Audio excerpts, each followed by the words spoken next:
Okay, hi everybody, and welcome to this session where myself, Steph Doehler, and Kim Hastings are going to be having a bit of a chat with you about our careers.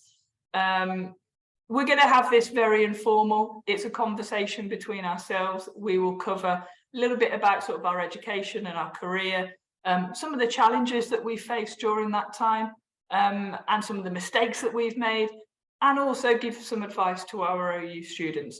Please excuse my voice as you're listening to this. I do have a bit of a sore throat at the moment, so I'm hoping that my throat is going to hold up for the next kind of half an hour or so. But Kim, I'm just going to come straight over to you, really, just to say, give us a little bit of an overview about your career. Yeah, probably not the most traditional of entries, I guess, into higher education and teaching. So I'm quite old. My parents were brought up in the war years, and so this sort of sets the whole scene for me and my education, I guess. Very much a working class family. People like us, we do school and then we go out and get a job. So when I kind of voiced ambitions to be a biological research scientist, I was told not to be so daft. All I was going to do was get married, have children, and maybe have a part-time job. So I wasn't allowed to stay on at school because I was told, followed the prescription. They failed to mention that life can throw up some curveballs, and I ended up as a single parent. So at that point, I thought, oh, okay, what do I do now? So then it was a case of, well, I can do what I want. And so at the grand old age of 27, I went back to college. Did 2 A-levels over 3 years, and then I got into university through clearing, and then I did my undergraduate degree, my master's, teacher training, and then finally my PhD. So very much a late returner, not a traditional route by any stretch of the imagination, and it was certainly kind of, I suppose, really that was my educational background. Loads of challenges, so I can relate to our students when they have their little difficulties as well, or big difficulties. But then kind of like career pathway, and I suppose to a certain extent my education as well was very much constrained by family commitments as well. So I couldn't go off, jetting around different parts of the country to different educational establishments, and same for my work, and I'm sure a lot of people can relate to that. So really I've just kind of, I suppose, late returner. Seemed like a good idea at the time to do all of those degrees. I think I turned out a bit mad, but then I've ended up, just gaining so much experience in different institutions like universities. And here I am now, probably working for and I'm not just saying it, love working for the OU, best employer ever, but I'm an AL, so that makes it a little bit different. What about you? What was your journey? How did you get into everything? Mine probably was a little bit more of a traditional route, if I'm honest. So my mum always loves, so I'm clinging on to my mid-30s for dear life. And my mum still tells the story of how after my first day of reception, I ran down the hill from where my classroom was and told her that I wanted to be a teacher. And I went all through school wanting to be a teacher. And that kind of progressed to wanting to become a PE teacher. Went all through school, did my GCSEs, did my A-levels, went off to university at 18. So kind of very much that, for want of a better term, that kind of quite traditional route that you see a lot of young people do. I went to university, did a sport and PE degree. All through that, had every intention of going to do my PGCE. And then I got to my 3rd year of uni and had to, as part of my course, go and do a placement. And I got put in an inner city school. And I had to teach PE. And I vividly remember standing there thinking, I do not want to do this. I absolutely do not want to teach kids who do not want to do PE.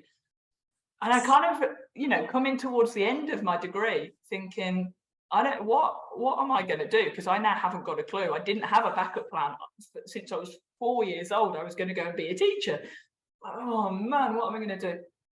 And just kind of as luck would have it, I did some just random work over the summer once I finished university, and then my local college was advertising for a role, and I got that job, and so I started working in a local FE college, and did kind of my FE PGCE, started lecturing, and that was quite daunting because at 21, and not long turned 21, I was teaching students who, in a lot of cases, quite a few cases, were kind of maybe a year younger than me, which was quite a strange experience. But anyway, so went through lecturing, went to another FE college and sort of started doing bits of HE lecturing within that as well. And again, kind of got to the point 8 years in where I thought, I don't want to do this anymore either. I kind of just had enough of teaching, particularly BTECs, had enough of teaching BTECs. I don't know if you've had to teach them, Kim. But yeah, so I had enough and actually just went out and I stayed in education, but I started working for an awarding organisation.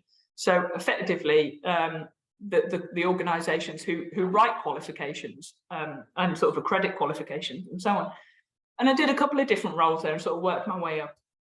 And again, at the time, was very happy, thought I don't want to go back to education. I don't want to go back to teaching. And then I'd been there for 5 years. And sorry, in the meantime, earlier on in my career, I'd done my master's and I'd done that via distance learning. So again, not with the OU, with another another university. But I remember, this was kind of 12 years ago now. I remember what distance learning was like. So a lot of those kind of constraints, if that's the right word, or struggles that some students face with distance learning, I totally get that because I was one of those students. But anyway, sorry. Rewind a little bit. So yeah, I'd kind of got into this awarding organisation, worked my way up, and got to the point where I was a bit like, really enjoy my job, but I want something new. Want to be challenged. And by this point, I was already tutoring at the OU, kind of on the side, doing that as extra work. And then a job as a staff tutor at the OU came up, and effectively the role of a staff tutor is we manage our tutors and the tuition of our modules. So I've now got this dual role at the OU where kind of my day-to-day job is the management of the tuition and the management of our ALs, our associate lecturers, our tutors. But then I also still am a tutor myself, tutoring in sport. And just before we started recording, Kim and I were reminiscing about the fact that when I started at the OU back in 2016, Kim was actually my mentor. Which we had a nice joke about. She showed me the way. She kept me on the straight and narrow in the role. Well, you was a very good mentee. And so I think, Kim, we've got two quite different routes here, haven't we? I think although my career certainly hasn't been linear, I probably went through a more sort of traditional process of university at 18 and so on and so on. I guess I'd like to now just talk a little bit more about some of the challenges that we've faced in our careers, because I've definitely had some. Kim, what about you? What are some of the things that, some of kind of the I guess the peaks and the troughs of the real world, so to speak? Yeah, I think really it was, I don't know, because I kind of, I went back to college at 27, didn't go to, I don't think I got my first degree until I was like 32, but, and I was a single parent. One of my children's got a chronic health condition, not ridiculously poorly, even to this day. So career-wise, I don't really feel that I had too many challenges, sort of detrimental issues. Well, I'll come to one of them in a minute. I absolutely despise my last full-time job. But anyway, so I think really for me, my main challenges has always been around kind of like external commitments, family commitments. And because, my kids were quite young, middle one was always quite, poorly. It kind of meant that I was being pulled from pillar to post. It was very difficult. And this is where I can kind of relate to our students, because, it's so difficult juggling life normally and studying with work, and especially if you kind of got caring roles. I kind of, when I was working in my previous institution, my dad died, but the expectation was 2 days later I'd turn up and do an open day, and it was just like, really, I don't want to be here. But anyway, but you kind of have to step up to the plate and be a good member of staff and all the rest of it. After my dad, my brother died, so kind of all of these like life events that we all have to go through. I think really they've been my biggest challenges. I think, because what I've always wanted to do is to do really well in my academic career. I think to a certain degree that requires quite a very focused, driven attitude. But I was kind of being like, yeah, but you've got to go and do this now. You've got to look after this person and that. So I was getting pulled from pillar to post, and I think that's really what has been my most major challenge. And I think also another challenge, which I don't think is particularly relevant, but it's a personal challenge, I think, is being able to say no. Absolutely. I was never very good at saying no, and so I'd end up, buried under so much work, and just 14-hour days actually in the office were just insane. And I just thought, no, I'm done, hate this job, I'm off. And that's when I came over and did more work for the OU. So now, if the OU could pay me without doing any work, that'd be living the dream. But this is about as close as it's going to get. But it's so nice having that flexibility. But yeah, but I think, the main challenges to me have always been kind of in relation to sort of family and external factors. But as I say, it's why I can relate to our students so well, because I know that it is difficult. The whole thing is tough to study and live. Yeah, definitely. What about you? Well, I think you're absolutely right. I think sometimes it's the things that are external to your career, isn't it, that in your personal life that often have a knock-on effect. And there's no way that things that happen, I think sometimes we try and divvy them up, don't we? You've got your personal life and your professional life here. And I remember an old boss of mine saying that he didn't really believe in work-life balance, and not in a negative way. Not that he didn't believe that he should work all hours, but it was kind of of course you should be separating them. And I remember having a conversation, kind of being like, but it's not that simple, because there are things that spill over into both avenues, don't they?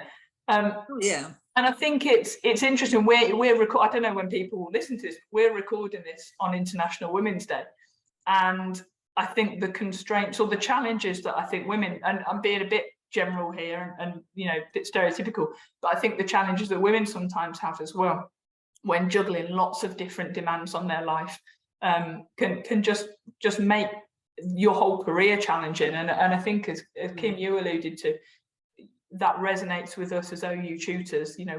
We know our students are very different to a typical a typical university student. And as tutors, we want to be really, really supportive of that. I think, just going back to the question that you asked, Kim, so some of my challenges.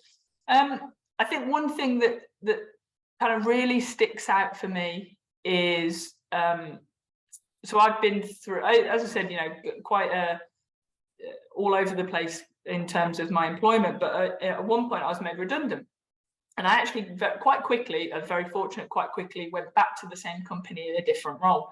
And going through that process was really, really challenging. And I remember being very frustrated and kind of having those feelings of, well, why am I not good enough? Why is my role not good enough? And you look back now, it was kind of 2016. So look back now quite a few years later and think, it was not personal to me. It was the financial situation of the organisation at the time. But that was really, really challenging to navigate, because I think it really knocked your confidence. And I remember going back, as I said, I'd kind of been made redundant, and then within 2 or 3 weeks, so it wasn't even a big period of time, but within 2 or 3 weeks, they'd kind of said, look, this role's coming up. It's a maternity cover. Would you be interested? And I had a mortgage to pay. So yeah, I was interested, but I remember going back having quite a chip on my shoulder. And, the salary was less than what I was on before, and things like that, I kind of was really frustrated about. So I think navigating that as kind of that was quite a specific, but just having setbacks in your career. And as we've talked about, Kim, you do have setbacks. You have things that happen that you don't foresee, whether that's career changes, whether that's changes in personal circumstances, whether that's, as I mentioned, sort of redundancy and so on. And I guess there's an element of navigating that and coming through the other side of it. And like I said, for me, I then carried on at the organisation. I worked my way up into different positions and got promotions and stuff. And even though inside I was absolutely furious when I went back, I kind of had to try and go in with a positive attitude and be like, hi, great to be back. But really, I was like, well, you shouldn't have taken my job off me in the first place. So yeah, navigating that, I think was hard. Can you mention something a minute ago that kind of, I know you probably can't name names, and I wouldn't ask you to or expect you to, but you've worked in a place that you really disliked, and so have I. And I think maybe it's worth exploring that a little bit more, and kind of, let's not pretend that our careers have all been perfect. You know, talk to me about that experience a bit more. Oh my God. This is going to turn into a therapy session. It is, yeah. We might need to extend the meeting. Right, so yeah, I'm gonna leave out some details because it kind of identifies the particular institution, I guess. But I was there for a long while, and it kind of got to the point, you know, I was kind of going up, you know, a little bit of the ladder as such. You know, I was kind of like designed some programs, program leader, so, you know, I was kind of always under a lot of pressure administratively, as well as doing all the teaching. But it just seemed, no matter what you did, it was never enough. And as I say, I was kind of putting in 14-hour days, actually physically sitting in the office. It was just, I had no life outside of it. And it literally got to the point where, you know, Friday, woohoo, you know, hopefully I didn't have any marking to do on the Saturday. Saturday would be quite enjoyable if I wasn't working, but then kind of come Sunday, you just think, oh God, it's work tomorrow. Like, it really was. And then it really, towards the end, I literally used to wake up on a Monday morning quite disappointed that I'd survived the night. I mean, it was just horrific. You know, my whole kind of, my physical health was kind of all right, but my mental health, I was just permanently like miserable and grumpy. That, you know, I had no motivation. You know, it was literally, I'm paying the mortgage. You know, I'm doing this because I have bills to pay. I wasn't doing it because I enjoyed it anymore. And I just literally despised every aspect of my job in the end. You know, but fortunately, some personal circumstances changed, and it meant I just walked away. You know, it was literally, I was able to rent my house out because I moved in with my partner. So the rent was paying the mortgage. I could walk away from a ridiculous, to be fair, the salary was nice. And I walked away from that thinking, oh my God, what am I doing? But what's the point? You know, it was, for me, I was very fortunate that I could do that. And it just meant that, you know, now I'm kind of living with my other half. He's lovely. He's very supportive when I have to kind of do the flexible working. Yeah. But yeah, I mean, so it's so important to love what you do. And back then I was really not. I mean, that's for me, it almost finished me off. That's probably quite extreme. But what was like your biggest like despisement? I think similar to you working in a particular place, and that was probably what put me off teaching when I went to go and work at the awarding organisation. I've moved to a college that also delivered HE, but I moved to a college that I won't name. It's tempting though, isn't it, Kim? That had particularly poor management, and I think that makes a huge difference. We were a big sport department. We kind of had, I mean, off the top of my head, probably easily 30 full-time staff within our sport department. And bear in mind, this was predominantly an HE college as well. We were a big organisation, but our management was awful. And that is not just the institution's management, but the management that we in particular had. And that was really hard, because I firmly believe that if you've got good management, if you've got people above you, it makes your job a lot easier, it makes your job a lot more enjoyable. And similar to you, Kim, I was kind of coming home at the weekend or at, you know, in the week, kind of with, I don't know, just these piles of marking, sort of 80 assignments that had a ridiculously short turnaround time. And we used to have to handwrite our stuff as well. So you used to get this horrendous mark in hand. It wasn't even that long ago, but we didn't do typed feedback for some reason. And so that was particularly challenging, and myself and a lot of my colleagues left. Some colleagues left a bit like you, Kim, without necessarily another job to go to. I was fortunate that I did have another job to go to, and so I think that was probably the part of my career I look back on at the moment. Sorry, sort of where I'm at now, of saying that was the hardest time. But I very much try and look at the positives in it, which is hard. Again, I'm looking in retrospect. If you'd asked me this 7 years ago, I would not have been as positive. But I think it gave me a work ethic that I've been able to take elsewhere. So, I remember when I started my new job, my new boss would be like, oh, can you do this? Can you get it back to me in a week? And I'd be like, I'll do it that same day, because I'm just, why wouldn't I? Yeah. So I think those kind of things are probably some positives to come out of it. It also really taught me what I wanted out of a job and where I see job satisfaction. And it also very much taught me, now that I manage people, as I've said at the start, a big part of my job is managing people. And it made me, I feel, be a better manager because I have learned what not to do. And how not the receiving end of it. Exactly, yeah. And people often say, oh, what, I hear people talk about these fantastic bosses they've had, these really inspirational people that they've had guiding them. And I have had a couple in particular that I can pinpoint and say those people were fantastic. But equally, I think I've learned more about my managing style by learning what not to do than what I should be doing, if that makes sense.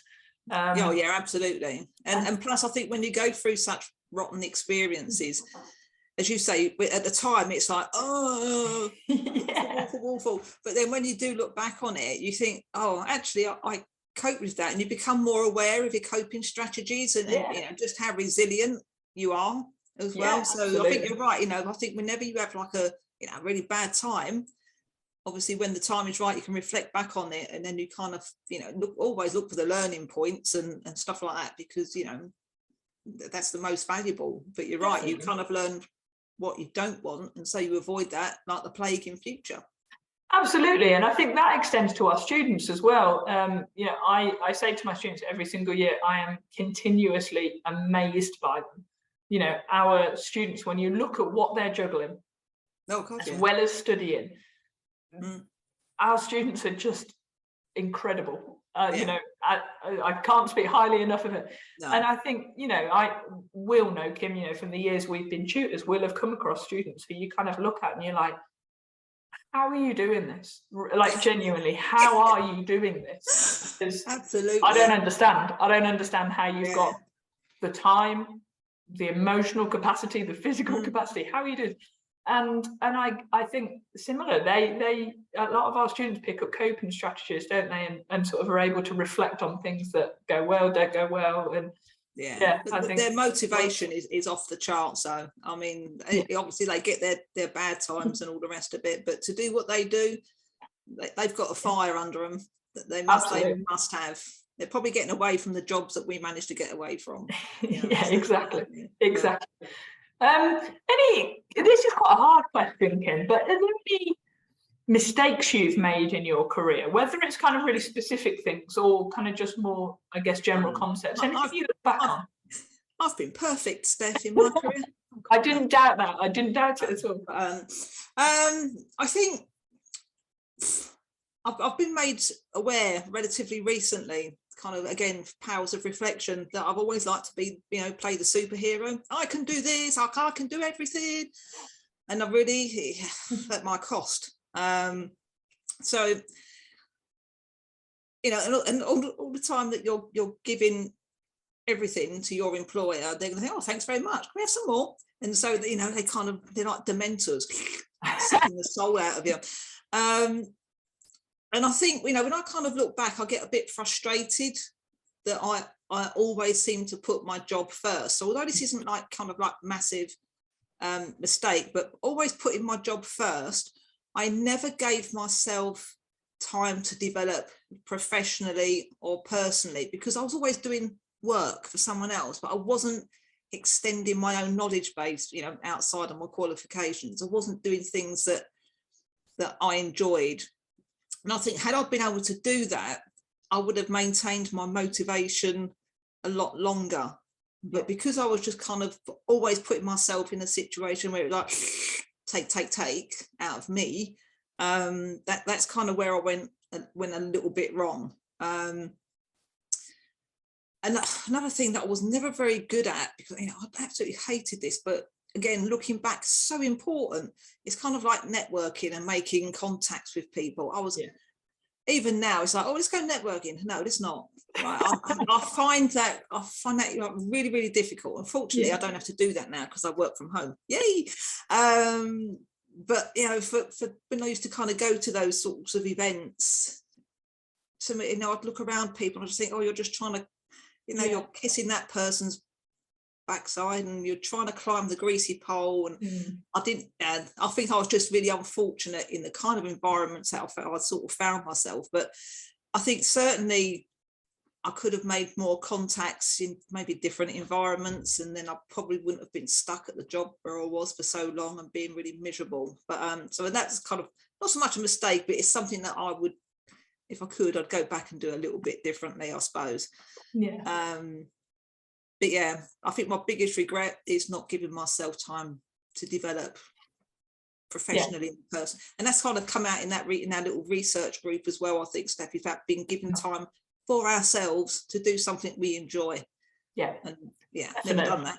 I think it's sometimes people really struggle, and I think I've got better at it over probably the last year, but still there's that little bit of uncomfortable about just giving yourself permission to just have space sometimes. And I think people get so busy in their day jobs, actually just giving yourself that space, like you said, to either look at development opportunities, to widen your networks. And I get it, resonates with me what you're saying about networking. I don't like that term. It's that kind of awkward, you sat in a room and give a fun fact about yourself and you're like, no, I don't want to.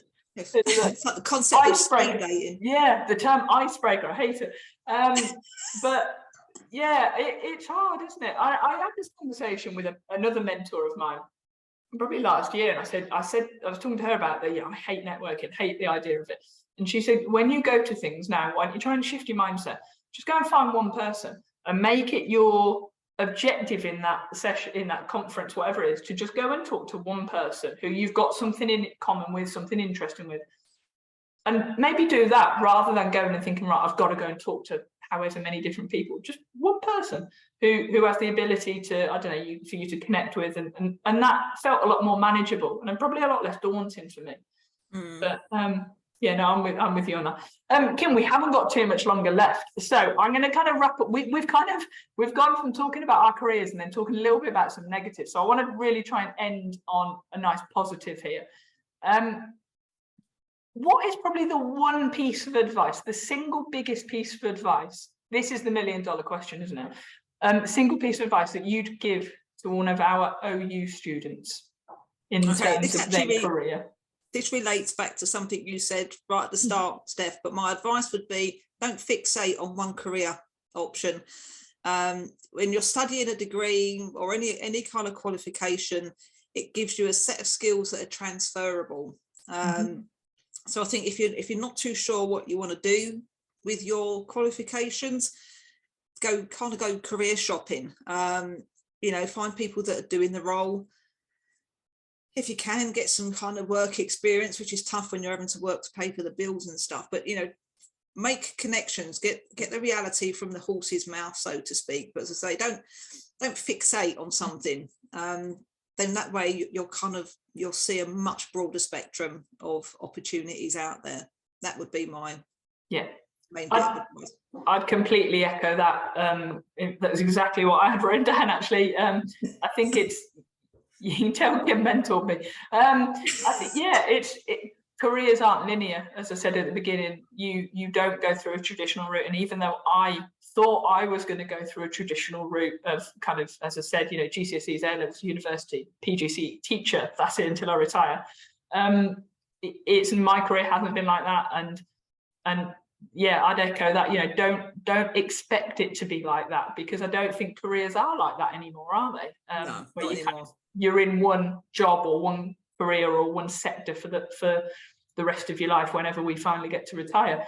And don't put pressure on yourself. And I think our OU students probably are quite aware of that, because of the fact that a typical OU student isn't an 18-year-old who has come from A-levels or BTEC or whatever. We see a lot of students who are going through career changes or changing their direction. And I think that's a really exciting position to be in. Yes, it's daunting. Yes, it can be scary and nerve-wracking, but it's actually really exciting. So that would definitely kind of be my bit of advice is, don't worry about it if you don't know exactly what you want to do. As I said, I'm in my mid-30s. I don't know what I want to do for the rest of my life. I'm happy where I am. I love where I work, but I don't know what job I want to be in 5 years' time, 10 years' time. And that's quite an exciting position to be in, I think. So flipping that around a little bit sometimes. Kim, we've got just a few moments left. Is there anything else, anything final that you want to add to this at all? No, I don't think so. But I think you kind of mentioned just now about don't put pressure on yourself. In terms of students, life is hard enough as it is. Get your qualifications, make your contacts, but don't kind of put pressure on yourself. Oh, I've got to achieve this by this age, and oh, I should have this, and I should have the mansion by the time I'm 47. No, just go with the flow as much as you can. Enjoy life. Seriously, I spent so long of my working life being miserable. I'm now working for an employer that gives me flexibility, that I can actually enjoy my life, because I work pretty much when I want to, within reason. Till Steph moans at me for not missing. I'd never do that. No. But so just try and be happy, because we're a long time dead. Absolutely, and enjoy the process. And as we've both said in this session, our students are amazing. And don't ever forget that. Don't ever, if you're listening to this, don't ever forget how fantastic you are, because you are, and your tutors think that you are. And I know that sometimes things don't go exactly the way you want it to. You might get, a TMA where you're disappointed with the grade, and it's easy for us to say, and I get it's easy for us to say, but take that as an opportunity to learn and develop and enjoy the process is probably my piece of advice. And I think also is, obviously, as distance learning students, you're going to feel isolated sometimes. Reach out to your tutors, because we are, super approachable. Hopefully we're all super approachable, and we are here to help, because you are going to have wobbles. We have wobbles even now. Well, I do, don't know about you, Steph, but you're going to have wobbles. So don't suffer in silence, okay? Because it is a bit isolating. Do reach out to tutors, or even on, student forums or whatever. But because you're not on your own, you're really not. Definitely. And on that pearl of wisdom from Kim Hastings. I'm full of it. Full of them. Full of them. We hope you found that interesting, everyone. As we've said, quite different paths Kim and I have been on. There's no right way, there's no wrong way. You will find your own journey and enjoy it. So thank you very much for listening.